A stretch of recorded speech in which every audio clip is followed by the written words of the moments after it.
Those of you who are familiar with my cargo short and t-shirt videos are not going to recognize me in this scratch outfit, but I'm here at the new club I'm teaching at, Oak Creek Golf Club in Irvine, so I have to at least appear to look like a professional. I've got these two alignment sticks taped together to really make it visually obvious about the angles at which the shoulders are supposed to turn and what mistakes are made and what those mistakes cause. So many of you familiar with me know that I'm a very big proponent of the shoulders turning 90 degrees to the spine, and that I like a lot of tilt. Tilt at address, tilt at impact, okay? And somebody asked that won't tilt at address affect the angles at which your shoulders should turn? They don't, because it's not this amount of tilt does not affect the angle of your shoulders turning 90 degrees around your spine. It's going to be a different feel, of course, but you want to turn 90 degrees to this end, or perpendicular to this angle. So the amount of tilt this way or this way is not going to affect that, okay? Even though I might have changed that tilt, this angle when I was moving around, this angle, your bend at the waist, bend at the hip sockets is constant at address. So no matter how much tilt you have, perpendicular to this is always going to be the same. So the common mistake that people make is they turn too level to the ground. Their shoulders turn very flat, which is this. Hips over rotate, your arms are going to get stuck behind you, and you're either going to be too flat or you're going to lift your arms to get the club out in front of you and be too vertical, okay? We don't want that. A little lesser of a problem is shoulders that turn too vertically, okay? People that do reverse pivots can sometimes have a tendency to do that. So as you can see, both of those, you can see the angles that the sticks went at.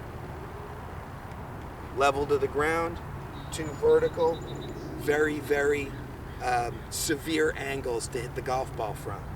So you just want to get in a nice posture.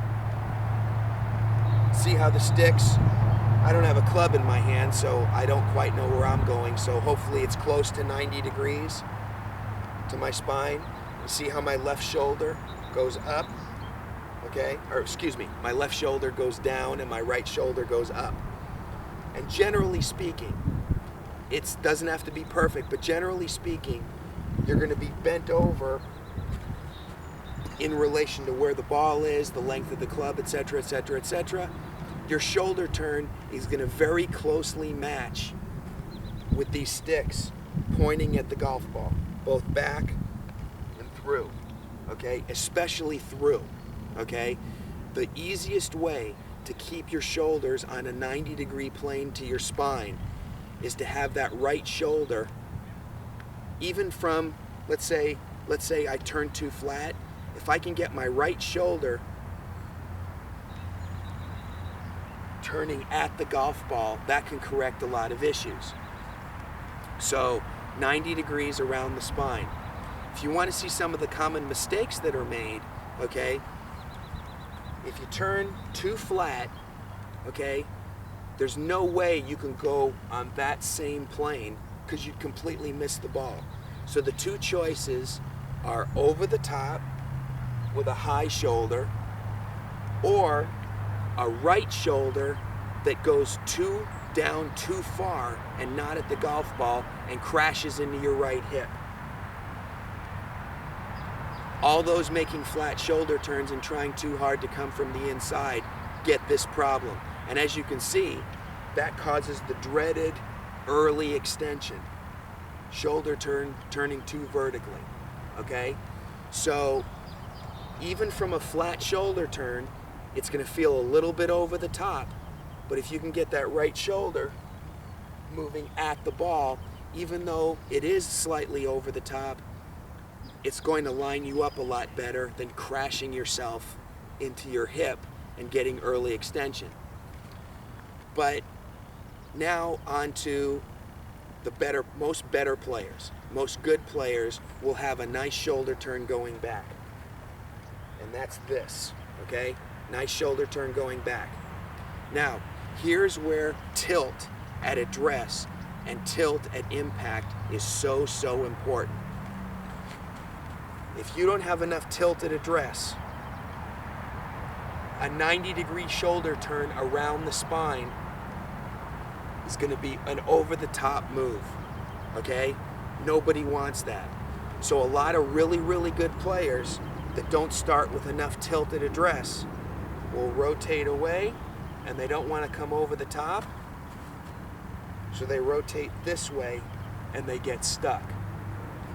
This is the really important point, is for those of you that have vertical shoulder turns, which leads to early extension, the right shoulder going toward the golf ball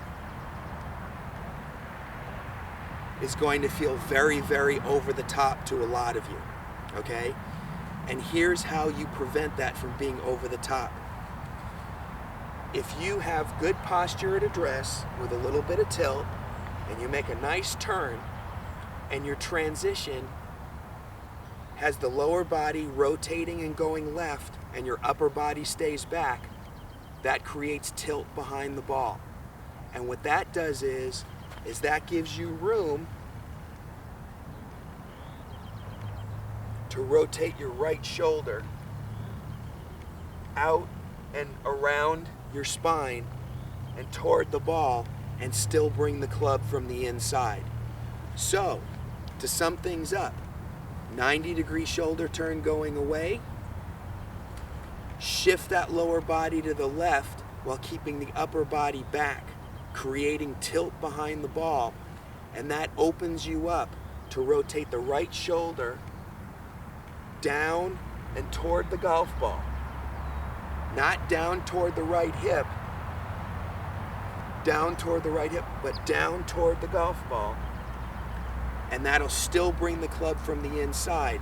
Whereas if your upper body is in front of the ball, the right shoulder going down and toward the ball is over the top. So that's why the transition of the lower body and creating tilt behind the ball at impact is so important, because it opens you up to get your right shoulder working out and around your spine and down toward the golf ball and still bring the club from the inside.